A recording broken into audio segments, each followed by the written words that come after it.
El micrófono. Dime. A ver, te den la... Gracias. ¿Qué opinas de los probióticos? Importantísimos. Cuando hemos hablado de la limpieza, primero de todo, limpiar hígado, limpiar intestinos con vitamina, y después de limpiar lo tenemos que repoblar. La flora, los FOS y los prebióticos, hay prebióticos y probióticos, hemos de dar los dos. Y siempre en ayunas o en ayunas, lejos de las comidas, pero importantísimo. Y esto vosotros lo tenéis que dar, como parte del anti-aging natural, porque es que vais a notar que tiene mucho más efecto a vuestros tratamientos. Venga, preguntas. Dime. Bien alto, porque el señor de allá tiene voz cerrada.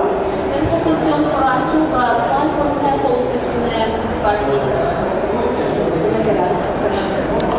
Puedes ayudar a Tengo conclusión por azúcar y quería un consejo cómo puede luchar con esto. ¿Tienes problema de azúcar? Sí, pulsión por azúcar. Pulsión por azúcar. Pulsión por azúcar. Una plantita que se llama Garcinia cambogia. Garcinia cambogia. Y otra plantita que se llama Gimena silvestris. Seguramente si tienes ansiedad tendrías que tomar el 5-HTP. Ponte en contacto conmigo que te escribo y te lo digo. Y hacer las tortitas de avena del método Ducal. Esto va muy bien entre medio cuando uno no tiene que comer algo, Cogéis la fibra de avena, los beta-glucanos de avena son fantásticos porque absorben el azúcar de la sangre, absorben la grasa de la sangre y dan sensación de saciedad.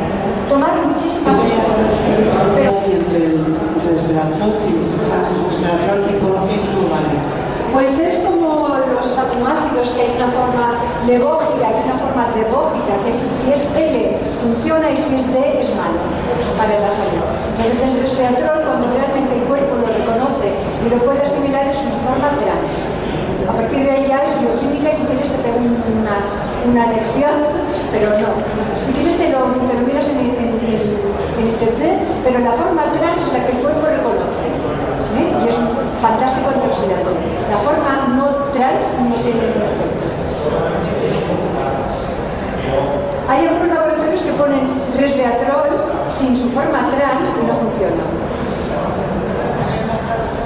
Hay unos que sí, otros que no. Desconozco y míralo siempre. Míralo, que pongan trans